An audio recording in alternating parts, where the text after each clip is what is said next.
Hi hello నమస్తే welcome to TS news digital special interview. So నార్మల్గా మనం కోట్లు ఖర్చు పెట్టి బిజినెస్ స్టార్ట్ చేస్తూ ఉంటాం. స్టార్టింగ్లో బాగానే రన్ అవుతుంది. కొన్ని రోజులు పోయిన తర్వాత టెక్నాలజీల పరంగా వచ్చే మార్పుల వల్ల బిజినెస్ వెనకపడుతూ వస్తుంది. అలానే ఇప్పుడు ప్రెజెంట్ అయితే అన్నీ కూడాను ఏఐ పైనే రన్ అవుతూ ఉన్నాయి. మరి ఈ ఏఐ టెక్నాలజీ మన మార్కెటింగ్ పైన, సేల్స్ పైన, అలానే అడ్వర్టైజ్మెంట్ పైన ఎలాంటి ప్రభావం చూపుతుంది?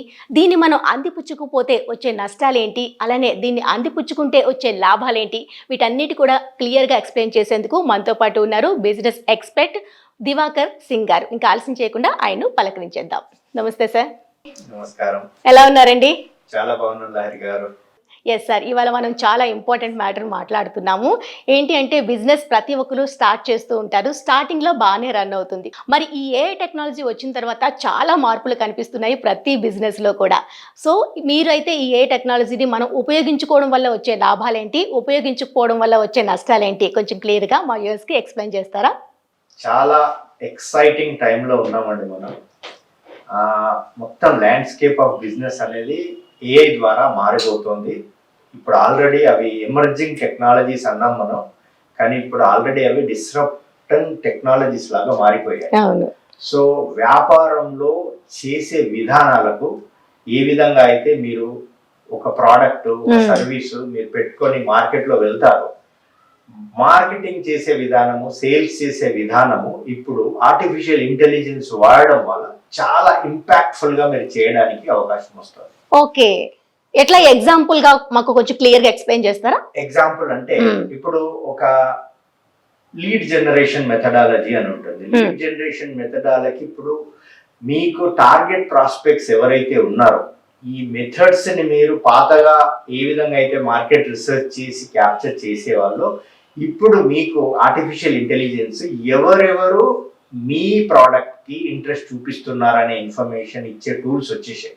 What we call it is the buyer intent leads అంటాం. సో ఇది లార్జ్ లాంగ్వేజ్ మోడల్స్, ఎల్ఎల్ఎం అనే విధానాన్ని బట్టి ఎవరెవరైతే మీ పర్సోనా, మీ ప్రోడక్ట్, మీ సర్వీసెస్ కి ఎవరెవరైతే ఇంట్రెస్ట్ చూపిస్తున్నారో ఆన్లైన్ మీద వాళ్ళ ఇన్ఫర్మేషన్ ని క్యాప్చర్ చేసే మెథడ్ గా టూల్స్ వస్తున్నాయి.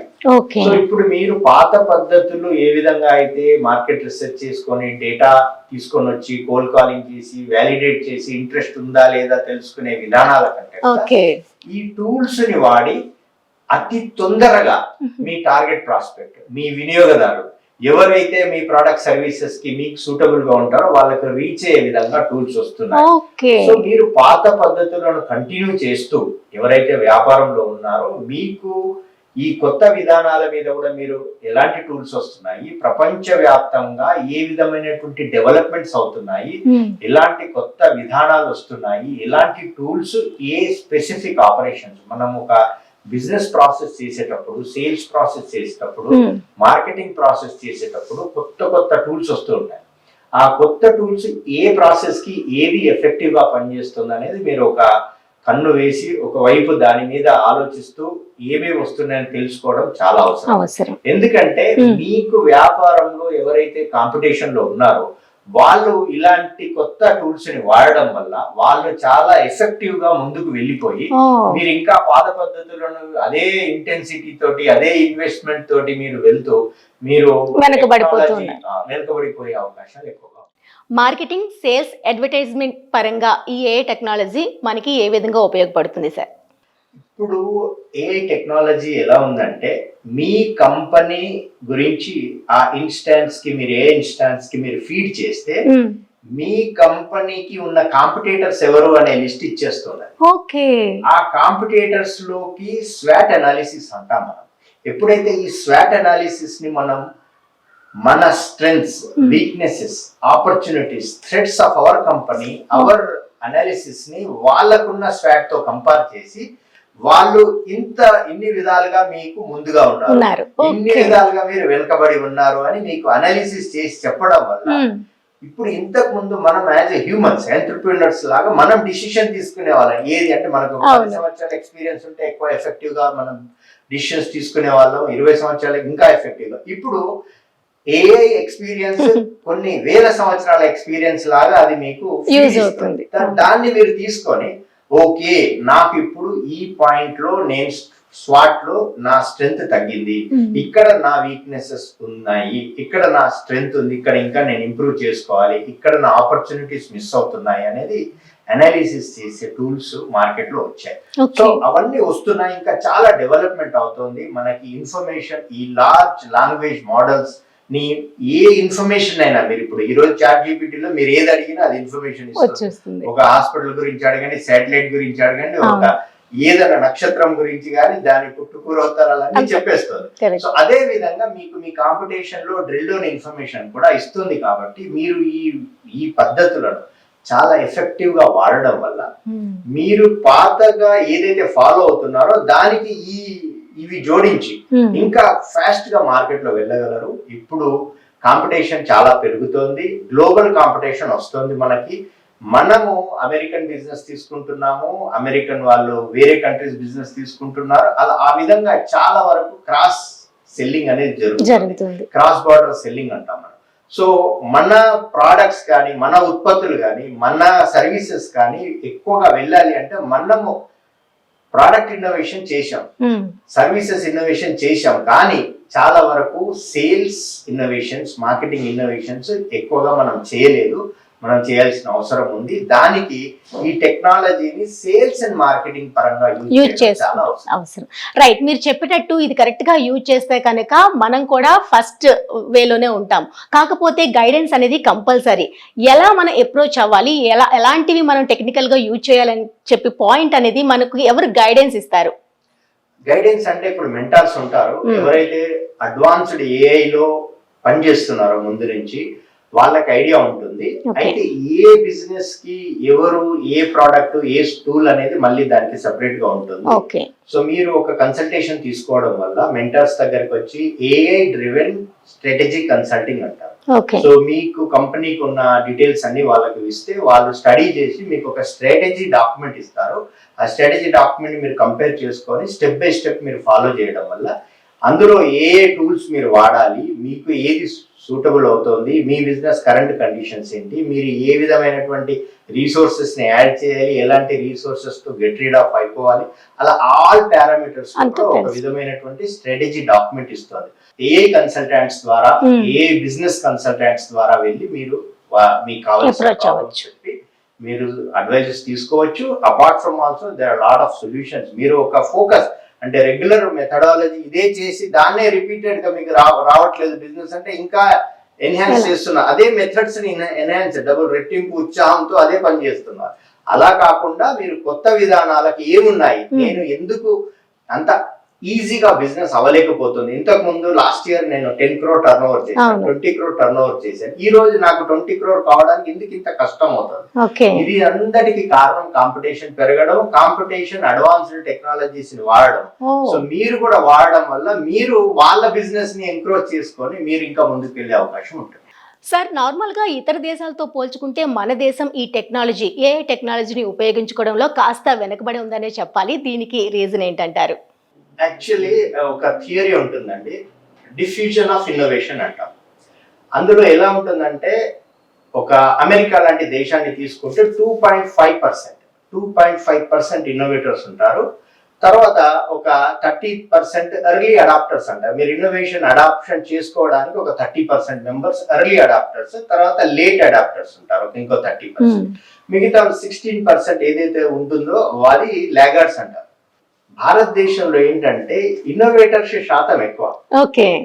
ఈ ఎర్లీ అడాప్టర్స్ మన దగ్గర ఎంత డబ్బున్నా ఇన్నోవేషన్ ని ఎక్స్పెరిమెంట్ గా నేను డబ్బులు పెట్టి వీళ్ళేదో కొత్తగా చేస్తున్నారు, కుర్రాళ్ళు ఒక కొత్త మెథడాలజీ పట్టుకొచ్చారు, వాళ్ళని ఎంకరేజ్ చేద్దాము, కొద్దిగా రీసెర్చ్ ఫండ్ నాకు వర్కౌట్ కాకపోవచ్చు కానీ ఒక రిస్క్ మిటిగేషన్ లో ఒక 2% 3% రీసెర్చ్ ఫండ్ పెడదాము అనే ఉద్దేశంలో కంపెనీస్ ఉండక ఇన్నోవేషన్ అడాప్షన్ లేకపోవడం వల్ల మనం బెస్ట్ ఆఫ్ ద ఇన్నోవేటర్స్ ఉండి కూడా మన ఇన్నోవేటర్స్ అంతా ప్రపంచ దేశాల ఇన్నోవేషన్ కి, ఇప్పుడు ప్రపంచ దేశాలంటే అమెరికా, US, యూరోప్ అలాంటి కంపెనీలు ఉన్న ఇన్నోవేషన్ కి మనం ఆఫ్ షోర్ ద్వారా వాళ్ళకి ఫీడ్ ఇస్తున్నాం. మనకున్న టాలెంట్ అంతా వాళ్ళ ఇన్నోవేషన్స్ ని పెంచుతున్నాం. సో మన దగ్గర ఇన్నోవేటర్స్ ని పెంచడం కంటే కూడా ఇన్నోవేషన్ అడాప్టర్స్ ని పెంచే మెకానిజం, అడాప్టర్స్ ని పెంచే మెథడాలజీస్ మీద గవర్నమెంట్స్ కానీ ఈ ఇన్నోవేషన్ ఎకో సిస్టమ్స్ లో కూడా వీళ్ళంతా ఇన్నోవేటర్స్ ని ప్రోత్సహిద్దాం అనుకుంటున్నారు. ఇన్నోవేటర్స్ ఉన్నారు, కానీ ఫస్ట్ మార్కెట్ లో ఫ్యామిలీ బిజినెసెస్ ఉంటాయి. వాళ్ళు మ్యాండేటరీగా ఒక బ్రాండ్ అనేది ఇంత అమౌంట్ స్టార్ట్అప్స్ కి వాళ్ళు పెట్టాలి అనే విధంగా, ఇప్పుడు బెంగళూరులో కానీ అక్కడ కానీ రివల్యూషన్ జరిగింది అంటే ఫ్యామిలీ బేస్డ్ బిజినెసెస్ రిపీటెడ్ గా స్టార్ట్అప్స్ లో ఇన్వెస్ట్ చేసాయి. సో అట్లా ఒక విధమైనటువంటి కల్చర్ మనం బిల్డ్ చేసుకొని ఇన్వెస్ట్మెంట్స్ అడాప్షన్ అనేది పెంచుకుంటే మనకి ఈ స్టార్ట్అప్ సక్సెస్ కానీ మన ఇన్నోవేషన్ సక్సెస్ కానీ జరుగుతుంది. సో సార్ మీరు చెప్పినట్టు ఏఐని ఉపయోగించుకొని మనం కూడా వాళ్ళతో పాటు సమానంగా వాళ్ళకంటే ఇంకా ఫాస్ట్ గా గ్రోత్ అయ్యేందుకు ఇవన్నీ టెక్నాలజీస్ పరంగా యూజ్ చేసుకుంటే డెఫినెట్ గా రీచ్ అవుతామని చెప్పారు. కరెక్ట్. ఓకే, ఇప్పటి వరకు మనం అంత ఫాస్ట్ గా గ్రోత్ లో ఉన్న కంపెనీ కూడా సడన్ గా పడిపోయిన తర్వాత మళ్ళీ అదే స్టాండ్ కి వెళ్ళాలి అంటే ఏం చేయాలి? ఇన్నోవేషన్స్ లో ఎలా ఉంటుందంటే బైజూస్ అనే కంపెనీ మీరు అందరూ విని ఉంటారు, చాలా మంది చూసింటారు. బైజూస్ ఒక పెద్దగా పాండమిక్ లో గ్రో అయిపోయి $7-8 బిలియన్ కంపెనీకి యూనికార్న్ అయిపోయి ప్రతి చోట వినిపించింది. ఈ రోజు అది జీరో వాల్యూడ్ కంపెనీ. అంటే చిన్న కంపెనీలకు కూడా ఎంతో కొంత వాల్యుయేషన్ ఉంటుంది, కానీ జీరో వాల్యూకి పడిపోయింది. కారణం ఏంటంటే వాళ్ళు మొత్తం టెక్నాలజీ ఇన్నోవేషన్ మీద వాళ్ళ ఎంఫసిస్ కానీ వాళ్ళ ఫోకస్ కానీ తీసుకొచ్చారు. కానీ ఎట్ ది సేమ్ టైం వాళ్ళు ఏదైతే టోటల్ యాక్సెసిబుల్ మార్కెట్ అని అనుకున్నారో, ఒక ఇంత పెద్ద పాపులేషన్ కి వాళ్ళ ఇన్వెస్టర్స్ కి ప్రొజెక్ట్ చేశారో, అంత లెవెల్లో 2 టైర్ 3 టైర్ సిటీస్ లో వాళ్ళ ప్రోడక్ట్ ని కానీ లోకల్ లాంగ్వేజెస్ మాడిఫికేషన్ కానీ చేయలేకపోయారు. మెట్రోస్ కి ఎప్పుడైతే వాళ్ళు మాక్సిమం నెంబర్స్ రీచ్ అయిపోయారో తర్వాత వాళ్ళకు సేల్స్ ఇన్నోవేషన్స్ లేక వాళ్ళు ఇచ్చిన ప్రొజెక్షన్స్ కి ఇన్వెస్టర్స్ డబ్బు పెట్టిన వాడు ఈ లాస్ట్ ప్రొజెక్షన్స్ ఎవ్రీ క్వార్టర్ ఎంత గ్రోత్ అవుతుంది చూపిమని. సో ఒక స్టేజ్ లో వాళ్ళకి హార్ట్ స్టాప్ అయిపోయింది. సో అక్కడి నుంచి ముందుకు వెళ్ళలేక ఎక్స్పెక్టేషన్స్ పెరిగిపోయి. సో ఎప్పుడు కూడా మీరు ఎప్పుడైతే బిజినెస్ ప్రొజెక్షన్స్ ఇస్తున్నారో ఆ బిజినెస్ ప్రొజెక్షన్స్ కి టార్గెట్ మార్కెట్ ఇంత ఉంది, నా టార్గెట్ ఆడియన్స్ ఇంత ఉంది అని మీరు ఇన్వెస్టర్ కి చెప్తున్నారో, దేర్ ఈస్ ట్యామ్, శామ్, సోమ్ అని ఉంటాయి. సర్వీసబుల్ యాక్సెసిబుల్ మార్కెట్ అని అంటారు. సర్వీసబుల్ యాక్సెసిబుల్ మార్కెట్ అంటే మీరు ఇండియాలో ఉన్నారు, ఒక 3 స్టేట్స్ కి అప్రోచ్ అవుతుంది. ఆ 3 స్టేట్ ఎంత బిజినెస్ చేయగలరు అనేది మీకు క్లారిటీ ఉండాలి. మొత్తం ఇండియాకి అడ్రస్ చేస్తే ఇండియాకు టోటల్ యాక్సెసిబుల్ మార్కెట్ ఎంత ఉంది అనేది మీకు ఒక నాలెడ్జ్ ఉండాలి. నాలెడ్జ్ ఉండడమే కాకుండా వాళ్ళందరినీ ఎఫెక్టివ్ గా రీచ్ కావడానికి సేల్స్ ఇన్నోవేషన్స్ ఏం చేయాలి, మార్కెటింగ్ ఇన్నోవేషన్స్ ఏం చేయాలి, బ్రాండింగ్ ఇన్నోవేషన్స్ ఏం చేయాలి, అడ్వర్టైజింగ్ ఇన్నోవేషన్స్ ఏం చేయాలి. ఇన్నోవేషన్ అన్న వర్డ్ యూజ్ చేస్తున్నాను. మీరు టెక్నాలజీలో పాత పద్ధతులు కాక కొత్త టూల్స్ పట్టుకొచ్చినప్పుడు సేల్స్ కు మీరు ఇన్నోవేషన్ ఎందుకు అడాప్ట్ చేయట్లేదు? ఇప్పుడు మనకి స్టార్ట్అప్ సక్సెస్ ఉండకపోవడానికి కారణం మనం దాదాపు 92% ఫెయిల్యూర్ రేట్ మీద మన స్టార్ట్అప్స్ పనిచేస్తున్నాయి. ఎక్కడైతే ఇంకా మనము ఇన్నోవేషన్ పెంచుదామని పుష్ చేసామో అక్కడ ఫెయిల్యూర్ రేట్ ఇంకా ఎక్కువగా ఉంది. ఇన్వెస్ట్ చేసి గవర్నమెంట్స్ కొన్ని హబ్స్ క్రియేట్ చేసి ఇక్కడ పెంచుదాం అనుకున్న దగ్గర కూడా, ఎందుకంటే సేల్స్ ఇన్నోవేషన్స్ మీద, సేల్స్ డ్రైవ్ మీద లాస్ట్ 20 years గా ఈ సొసైటీలో గవర్నమెంట్స్ కానివ్వండి, ఎకో సిస్టమ్ కానివ్వండి ఫోకస్ చేయలేదు. ఎందుకు? దానికి ఒక కారణం కూడా డిమాండ్ డ్రివెన్ కండిషన్స్ లో మీకు ఆల్రెడీ డిమాండ్ ఉంది, తక్కువ మంది సప్లై చేస్తున్నారు, ఎక్కువ మంది యాక్సెప్ట్ చేస్తున్నారు టెక్నాలజీ ఇన్నోవేషన్స్ ని. అప్పుడు డిమాండ్ ఉన్నప్పుడు మీరు ఎక్కువగా ప్రమోట్ చేసుకొని ఇన్నోవేషన్ చేసుకొని అమ్మాల్సిన అవసరం లేదు. కానీ 2018 తర్వాత ఇట్స్ బిఫోర్ ఆఫ్టర్ సిచ్యువేషన్ అంట. బిఫోర్ ఆఫ్టర్ సిచ్యువేషన్ లో 2018 తర్వాత మీకు ప్రోడక్ట్ సెంట్రిక్ మార్కెట్, అంటే మీకు ప్రోడక్ట్ ఉంటే సరిపోతుంది, మంచి ప్రోడక్ట్ ఉంటే 100 మంది కొనేస్తారనే కండిషన్ నుంచి ప్రాస్పెక్ట్ సెంట్రిక్, అంటే మీరు ప్రాస్పెక్ట్ ని ఎట్టి పరిస్థితుల్లో కన్విన్స్ చేసి కాంపిటీషన్ అందరినీ తగ్గించి అమ్మగలిగే పొజిషన్ కి మార్కెట్ మారిపోయింది. ఈ కండిషన్స్ లో తప్పకుండా sales innovations, marketing innovations, branding innovations, advertisement చేసే విధానాలు, ఇందులో మళ్ళీ టెక్నాలజీని మీరు ఎంతవరకు ఎఫెక్టివ్ గా యూజ్ చేసుకుంటున్నారని. ఓకే సార్, ఇప్పుడు మీరు అన్నట్టు మార్కెటింగ్ పరంగా, సేల్స్ పరంగా, అడ్వర్టైజ్మెంట్ పరంగా ఏఐని ఉపయోగించుకొని నెంబర్ 1 ప్లేస్ లో ఉన్న వాళ్ళని ఎగ్జాంపుల్ గా చెప్పగలరా కొన్ని? ఇప్పుడు ఈ రోజు Coca Cola December 25th Christmas advertisement release చేసింది. చాలా బ్రాండ్స్ ఆర్టిఫిషియల్ ఇంటెలిజెన్స్ ని చాలా ఎఫెక్టివ్, ఎందుకంటే అది చాలా అప్పీలింగ్ గా ఉంటుంది. మీకు మర్జింగ్ ఆఫ్ ద జనరేషన్స్ కానీ చాలా వీడియోస్ చూసి వాటిని మీరు కనెక్టింగ్ గా, ఎమోషనల్ గా కనెక్ట్ చేస్తూ మీరు అడ్వర్టైజ్మెంట్స్, చిన్న క్లిప్స్, డజంట్ కాస్ట్ మచ్. కానీ మీరు ఒక టెక్నాలజీ ఓరియంటెడ్ అడ్వర్టైజ్మెంట్ చేయడం వల్ల కూడా హెడ్స్ అప్, అంటే సడన్ గా ఐబాల్స్ అందరూ మీ వైపు చూస్తారు. మీ వైపు చూసినప్పుడు మీ బ్రాండ్ ఈ వాల్యూ ప్రపోజిషన్ ఏంటి, మీ సర్వీసెస్ ఆఫరింగ్స్ లో ఉన్న ఎఫెక్టివ్నెస్ ఏంటి, మీ ప్రీవియస్ క్లయింట్స్ ఏంటి అనేది ఇమీడియట్ గా డిస్ప్లే చేయగలిగారు. మీకు అక్కడి నుంచి బ్రాండ్ పెనెట్రేషన్ పెరిగి బిజినెస్ పెరిగే అవకాశాలు ఉంటాయి. అట్లా చాలా బ్రాండ్స్, మీ గ్లోబల్ బ్రాండ్స్ లో ఏఐ డ్రివెన్ అడ్వర్టైజ్మెంట్స్ వస్తున్నాయి. ఏఐ మీకు within no times cartoons కూడా చేసిస్తుంది. మీకు హ్యూమన్ ఇంటర్ఫిరెన్స్ లేకుండా కార్టూన్ క్రియేటివిటీ కూడా ఏఐ త్రూ జరిగిపోతుంది. కొన్ని కార్టూన్స్ మనం చూడొచ్చు కూడా. సో ఆ విధంగా ఒక మ్యూజిక్ క్రియేషన్ కానివ్వండి, ఒక జింగిల్ అంట మనం అడ్వర్టైజ్మెంట్ కావచ్చు, ఏదైనా మీరు ఏఐ మీద ఆధారపడి 24 క్రాఫ్ట్స్ ని ఏఐ చేసే విధంగా కూడా మనం ఒక వీడియో, వరల్డ్ మల్టీలింగ్వల్ వీడియో కూడా జింగిల్ వీడియో చేసాం. సో అట్లా చాలా వరకు మార్కెట్ లో వస్తున్నాయి. మీరు వీటన్నిటిని ముందుగానే అర్థం చేసుకొని మీ వ్యాపారంలో ఎఫెక్టివ్నెస్ కోసం చేసే విధానం కంటే కూడా ఇంకా ఇంపాక్ట్ఫుల్ గా చేసి, అది సేల్స్ ప్రాసెస్ కానివ్వండి, మార్కెటింగ్ ప్రాసెస్ కానివ్వండి, బ్రాండ్ బిల్డింగ్ మెకానిజం లో కానివ్వండి, అడ్వర్టైజ్మెంట్ లో కానివ్వండి, ఆర్టిఫిషియల్ ఇంటెలిజెన్స్ ని ఈ కొత్త టూల్స్ అంటారు. ఈ కొత్త టూల్స్ ని ఏది మీకు సూటబుల్ అవుతుందో సెట్ చేసుకొని, ఐడెంటిఫై చేసుకొని మీరు బిజినెస్ ని వాడుకోవడం వల్ల, బిజినెస్ లో వాడుకోవడం వల్ల వ్యాపారాలు పెరిగే అవకాశాలు. ఈ ఏఐ టెక్నాలజీ అనేది నార్మల్ గా పెద్ద పెద్ద కంపెనీస్ గా యూజ్ చేయాలా, లేకుంటే స్టార్ట్అప్ చిన్న కంపెనీ స్టార్ట్ చేసినా సరే ఈ ఏఐ టెక్నాలజీ అనేది బాగా ఉపయోగపడుతుందా? ఇది ఏఐ అనేది ఇట్స్ డెమోక్రటైజింగ్, అందరినీ అంటే ప్రజాస్వామ్యం అందరినీ ఒక ప్లాట్ఫామ్ కి తీసుకొస్తుంది. ప్రాంప్ట్ ఇంజనీరింగ్ అంటాం. ప్రాంప్ట్ ఇంజనీరింగ్ అనేది చాలా ఇంపార్టెంట్. ఏ విధమైనటువంటి క్వశ్చన్స్ మీరు అడుగుతున్నారు అనే దాన్ని బట్టి అది తనకున్న రెస్పాన్స్ రేట్ పెంచుతుంది. సో ప్రాంప్ట్ ఇంజనీరింగ్ అనేది ఇప్పుడు చాలా డిమాండ్ లో వచ్చింది. ఎవరైనా ప్రాంప్ట్ ఇంజనీరింగ్, ప్రాంప్టింగ్ ఎలా చేయాలి, ఎలా క్వశ్చన్స్ అడిగి నాకు కావాల్సిన విషయాన్ని వెబ్ లో ఉన్న అవైలబిలిటీ ఇన్ఫర్మేషన్, సపోజ్ ఒక కంపెనీకి సంబంధించిన ఇన్ఫర్మేషన్ కానివ్వండి, ఒక కాంపిటీషన్ అనాలిసిస్ కానివ్వండి, రెవెన్యూ ప్రొజెక్షన్స్ ఎలా ఉన్నాయి, ఏం చేస్తే అని దాన్ని అడిగి ఒక గురువుని మనం 10 సార్లు 20 సార్లు ఏ విధంగా అడిగి మనకు కావాల్సిన ఇన్ఫర్మేషన్ అనేది రాబట్టుకుంటాము. అలా మీరు రాబట్టుకునే ప్రాంప్ట్ ఇంజనీరింగ్ నేర్చుకుంటే ఎవరైనా ఏ బిజినెస్ కైనా నేను అదే చెప్పాను ముందు, అది ఏ చిన్న బిజినెస్ కానివ్వండి, శాటిలైట్ రిలేటెడ్ ఇన్ఫర్మేషన్, ఇప్పుడు communication between human and satellite లో ఉన్న వాళ్ళతోటి మనకు వాళ్ళకున్న కండిషన్స్ లో వాళ్ళ బ్రెయిన్ లో ఏం జరుగుతుంది, ఇక్కడ ఉంటే ఏ విధంగా వాళ్ళకి కమ్యూనికేట్ చేయాలి, మనకున్న కండిషన్స్ కి మనమేనా ఆలోచిస్తాం అనే లెవెల్లో కూడా అండర్స్టాండ్ చేసి ఒక ఈ స్పేస్ రీసెర్చ్ వాళ్ళకి ఇన్ఫర్మేషన్ ఇస్తుంది. So unlimited. ఇది ఇంతకు ముందు జరిగిన ఇన్నోవేషన్స్ అన్ని వేరు.